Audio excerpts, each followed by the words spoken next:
Bonsoir à tous, lundi 12 mai, bienvenue dans le 7-8, votre édition d'information locale sur TV 78. Voici les titres. 40% des Français auraient connu l'an passé une situation de précarité. Dans ce contexte, le rôle des associations comme la Croix-Rouge française est primordial pour l'aider à financer ses actions de solidarité. Elle organise sa traditionnelle quête nationale. C'est du 17 au 25 mai, interview du président de la délégation territoriale dans cette édition. Elle a fait vibrer les Français l'été dernier. Pauline Ferrand-Prévot avait remporté la médaille d'or olympique en VTT, une performance réalisée à la colline d'Elancourt. Le site, transformé en un parc sportif et paysager, va rouvrir samedi au public. Et le stade de VTT a été baptisé du nom de la championne de cyclisme. Son portrait à suivre. Et puis il y a quelques jours, les Chineurs avaient rendez-vous à Saint-Rémy-les-Chevreuses pour la brocante Bric Brac Broc qui était organisée chaque année les 8 mai. Et aux manettes à l'organisation, les adolescents de l'espace jeune Lanoria de la ville. Retour sur cet événement à la fin de ce journal.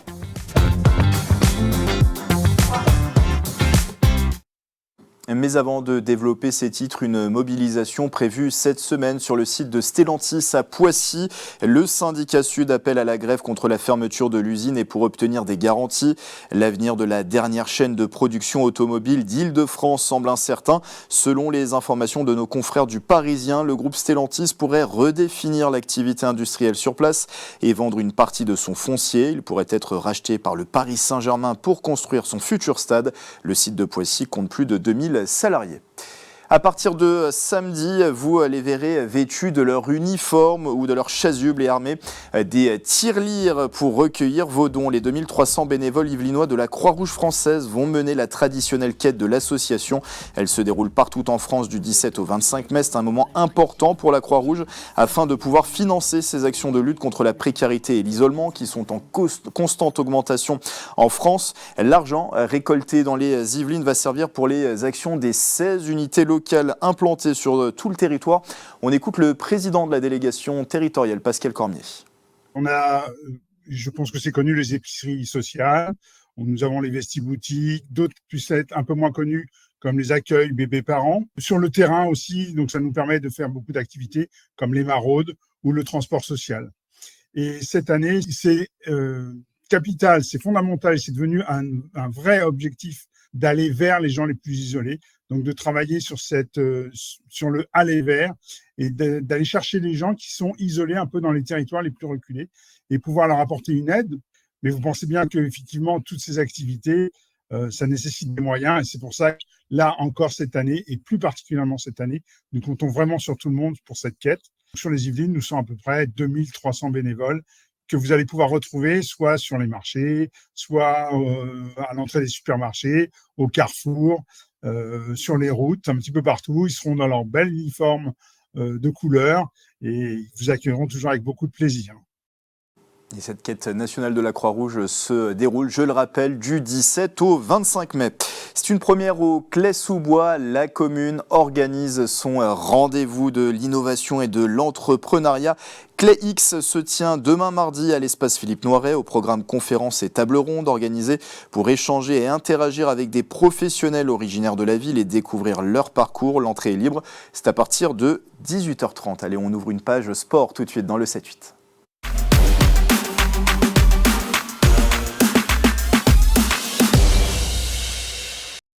J-5 avant l'inauguration de la colline d'Elancourt, c'est samedi de 14h à 21h30 avec au menu plusieurs animations et démonstrations gratuites.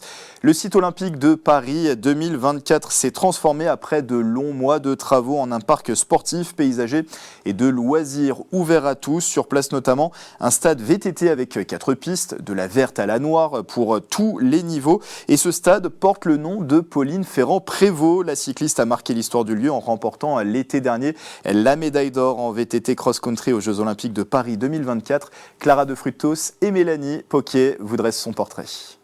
Elle est la première médaillée olympique sur le territoire de Saint-Quentin-en-Yvelines lors des Jeux Olympiques de Paris 2024.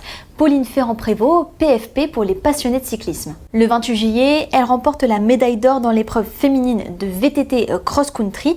Mais qui est-elle? Pauline Ferrand-Prévot est l'une des plus grandes cyclistes françaises et mondiales, un palmarès à faire pâlir. Championne olympique, championne du monde sur route une fois, de cyclocross une fois aussi, de cross-country 5 fois, de cross-country short track 2 fois, de relais mix 3 fois, de gravel 1 fois, de VTT marathon 2 fois, et encore je passe sur les titres européens et nationaux. Elle naît le 10 février 1992 à Reims dans une famille de sportifs. En 2009, elle décroche le titre de championne d'Europe de contre-la-montre, puis un titre de VTT en cross-country. Elle passe ensuite en catégorie élite en 2012 et les résultats ne tardent pas à arriver. Flèche wallonne, titre mondial. L'année 2016 sera plus difficile, blessures et abandons sont au programme et les Jeux Olympiques de Rio la voient abandonnée. Déception réparée l'été dernier à la colline d'Elincourt. Elle attaque dès le deuxième tour de course, ses concurrentes ne la reverront jamais. La médaillée d'argent arrive plus de 2 minutes après la française. C'était finalement le seul titre qui lui manquait et aujourd'hui, le stade VTT dont fait partie la piste olympique porte son nom.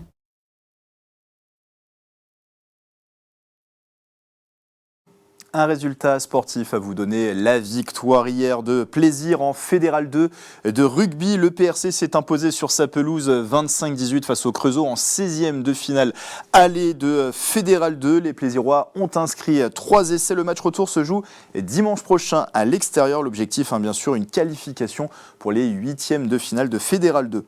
En football, la fin de saison approche. Vient donc le temps des récompenses. Il y a donc cette récompense dans l'équipe type de la saison de National et un joueur du FC Versailles figure dans cette équipe type.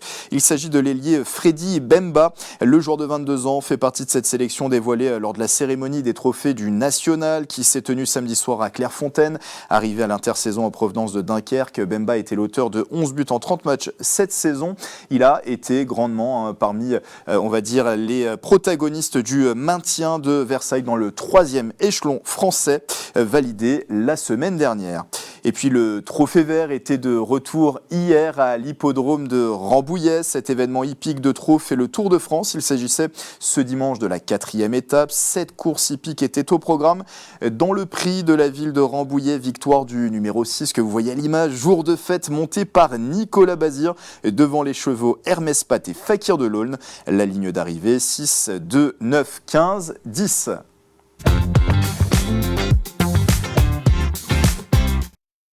Avant de refermer cette édition, retour sur cet événement. Tous les 8 mai, la brocante Bric-Brac-Broc se tient à Saint-Rémy-les-Chevreuses. Particularité, ce sont des adolescents qui sont derrière l'organisation. Ils font partie de la Noria, l'espace jeune de la ville. Reportage de Thomas Saladin, la voix de Michael Elmidro. J'aime beaucoup m'investir dans les activités que je fais. Et c'est pour ça que je me suis portée volontaire de faire ça. Ça me sort, ça m'évite d'être dans ma chambre avec mon téléphone. Le 8 mai, synonyme de brocante à Saint-Rémy-les-Chevreuses, organisé par l'espace jeunesse de la ville, la Noria. L'événement laisse la place aux adolescents. Juliette et Joséphine, 15 ans, s'occupent de la buvette. Je trouve que c'est vraiment intéressant et en plus je peux passer du temps avec des personnes que j'aime bien, surtout ma meilleure amie Juliette. C'est juste incroyable une expérience comme ça. La communication entre les personnes, moi j'aime beaucoup. Pouvoir apprendre un peu sur gérer la monnaie, gérer les stands. Il y a beaucoup de monde, c'est bien.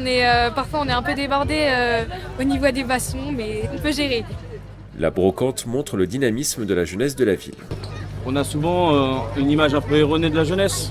Là, on voit qu'il y a un enthousiasme, il y a une envie de participer, il y a de l'intérêt. Ils s'intéressent à beaucoup de choses. Donc c'est agréable de voir que cette jeunesse, elle a soif d'apprendre et elle est toujours prête à aider. Merci beaucoup. C'est une chance d'avoir une ville qui met autant d'importance dans la jeunesse. L'intérêt des jeunes est remarqué et apprécié des exposants. Belle dynamique et ça donne un bon état d'esprit de la jeunesse aussi d'aujourd'hui.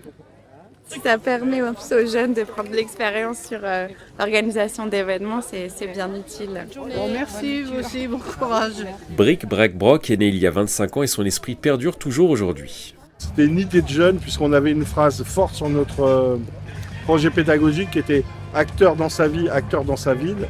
Et l'idée, c'était de créer un événement qui fédérait tout le monde. Il y a toujours une forte dynamique des jeunes sur les événements jeunesse de la Noria. La Noria est présente toute l'année sur plusieurs événements de Saint-Rémy-les-Chevreuses et dispose même d'un studio de musique pour ses adhérents. Voilà, c'est la fin de ce 7-8. Merci de l'avoir suivi. Très belle soirée sur TV78.